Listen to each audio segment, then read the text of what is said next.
நேற்றைய தினம் முதல்வர் அவர்கள் சொல்கிறார்கள் வாக்குரிமை பறிக்கப்பட இருக்கிறது என்று.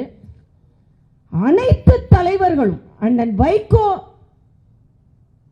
மரியாதைக்குரிய அண்ணன் வைகோ, சகோதரர் திருமாவளவன், கம்யூனிஸ்ட் கட்சியை சார்ந்த தலைவர்கள், சகோதரர் செல்வ பெருந்தகை, எல்லோருமே ஒரே மாதிரி பொய்யை சொல்லிக் கொண்டிருந்தார்கள்.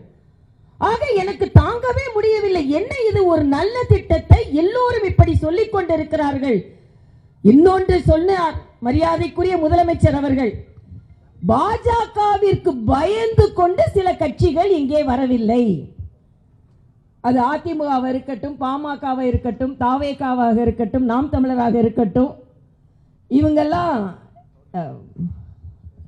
அண்ணன் வாசன் அவர்கள் கட்சி, தமாக, இவர்கள் எல்லாம் வந்து சேரலன் உடனே முதலமைச்சர் சொல்கிறார், பயந்து போய், பாஜகவிற்கு பயந்து போய் இவர்கள் எல்லாம் வரவில்லை என்று நான் சொல்கிறேன். அங்கே வந்த 41 பேரும் முதலமைச்சருக்கு பயந்து போய் வந்தவர்கள்.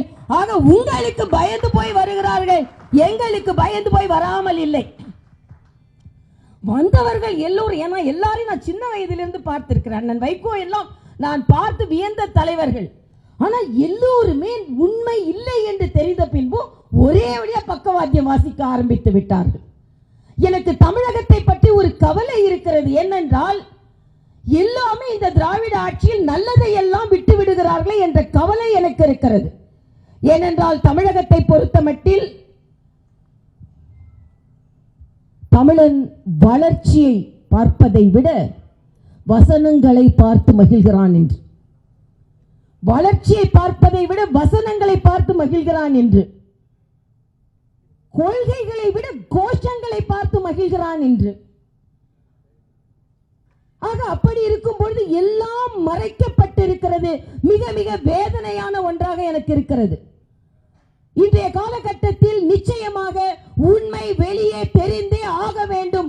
அதற்காகத்தான் இந்த புத்தகம் எழுதப்பட்டிருக்கிறது.